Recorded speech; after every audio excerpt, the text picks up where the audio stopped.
বৰদলী primary Bodo সাহিত্য সভা হয় 48তম বছৰেকীয়া অধিৱেশন আমাৰ এই 2 নং কচুতলিত অনুষ্ঠিত কৰা হৈছে। ইয়াত বৰদলী প্ৰাইমাৰী বড়ো সাহিত্য সভাৰ অন্তৰ্গত বহুতো গাঁৱৰ পৰা ইয়াত ডেলিগেট হিচাপে আহিছে। এই ডেলিগেটত আজি আমি আলোচনা কৰিম যে বড়ো বিদ্যালয়বিলাকৰ যিটো বড়ো মিডিয়ামৰ বিদ্যালয় খালী হৈ থকা পোষ্ট, এই খালী হৈ থকা পোষ্টবিলাক কেনেকৈ আমি পূৰণ কৰিব পাৰে, ইয়াক লৈ আজি আমাৰ এই ডেলিগেট ছেশ্যনত মানে আলোচনা কৰা হ'ব। মূল দাবী এইটোৱে আমাৰ বড়ো সাহিত্য সভাৰ যে বড়ো মাধ্যমৰ বিদ্যালয়ত কি কাৰণত আজিলৈকে স্পেচিয়েল টেট নপতাকৈ শিক্ষক নিযুক্তি দি আছে। এই শিক্ষক নিযুক্তি দিয়াৰ ক্ষেত্ৰত বহুত আমি খেলি মেলি দেখিছোঁ। আজিলৈকে আমাৰ ইয়াত বৰদলী প্ৰাইমাৰী বড়ো সাহিত্য সভাৰ অন্তৰ্গত কমেও প্ৰাইমাৰী হিচাপে 40টা আছে, হাইস্কুল হিচাপে 7টা আছে আৰু মধ্য ইংৰাজী হিচাপে মানে 3টা আছে।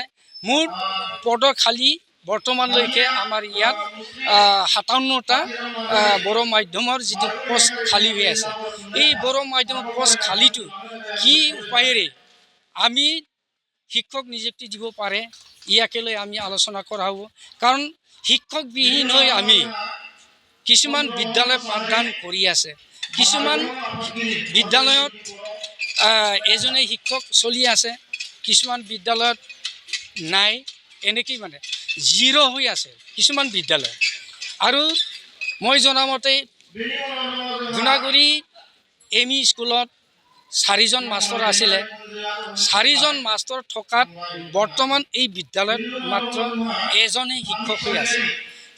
যদি এজন শিক্ষক যদি এইখন বিদ্যালয় চলিবলগীয়া হয়, পাঠদান কৰিবলগীয়া হয়, তেতিয়াহ'লে এই ছাত্ৰ ছাত্ৰীবিলাক কেনেকৈ গুণগত কেনেকৈ মানে শিক্ষা অৰ্জন কৰিব পাৰে।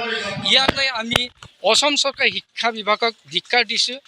বৰ্তমানলৈকে এই বিদ্যালয়বিলাকত কি কাৰণত শিক্ষক নিযুক্তি দিয়া হয়, ইয়াক লৈ আমি বড়ো সাহিত্য সভা আৰু বড়ো ছাত্ৰ সংগঠন হৈ আমি বহুতবাৰ দাবী অনুৰোধ জনাইছোঁ। তেওঁলোকে দিম বুলি কৈ আছে। বেছি দিন নাই, 2026 চনত যদি ইলেকশ্যন হৈ যায়, ইলেকশ্যন হ'বলৈতো 3 মাহমান বাকীহে আছে। 3 মাহত কেনেকৈ নিৰ্বাচন কৰি পেলাই কেনেকৈ শিক্ষক নিযুক্তি কৰিব, স্পেচিয়েল টেট দিয়ে বা কি কাৰণত দিয়া হয়, তেওঁলোকক আমি কৈ আছে সোনকালে পাতিব লাগে, সোনকালে টেট অনুষ্ঠিত কৰিব লাগে, তেতিয়াহে বড়ো মাধ্যমৰ বিদ্যালয়বিলাক শিক্ষাদানটো ভাল হ'ব। ইয়াকে লৈ আমি বৰদলী প্ৰাইমাৰী বড়ো সাহিত্য সভা আৰু ছাত্ৰ সন্থা হৈ অসম চৰকাৰক আপোনালোকৰ থ্ৰুৱেদি, আপোনালোকৰ চেনেলৰ থ্ৰুৱেদি যাতে পোষ্ট খালীবিলাক অতি সোনকালে পূৰণ কৰিব পাৰে, ইয়াকে আমি বড়ো সাহিত্য সভাৰ ফালৰ পৰা অনুৰোধ কৰিছোঁ।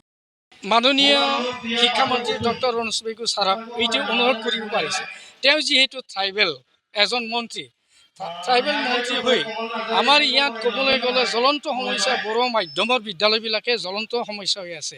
আমি ইয়াকে অনুৰোধ কৰি আছে আৰু তেওঁক বহুতবাৰ বাৰম্বাৰ মই মানে তেখেতক মানে সাক্ষাৎ কৰি কৈছিলে বড়ো মাধ্যমৰ বিদ্যালয়বিলাকত শিক্ষক যে এনেকুৱা খালী হৈ আছে আৰু যি খালী হৈ যোৱাৰ ক্ষেত্ৰত আমাৰ বড়ো ছাত্ৰ ছাত্ৰীসকল এই বিদ্যালয়ত মানে কমি গৈ আছে, যাৰ কাৰণত আমি মানে কিছুমান অভিভাৱকে শিক্ষকবিহীনত মানে ছাত্ৰ ছাত্ৰীক অভিভাৱকে দিব নিবিচাৰে।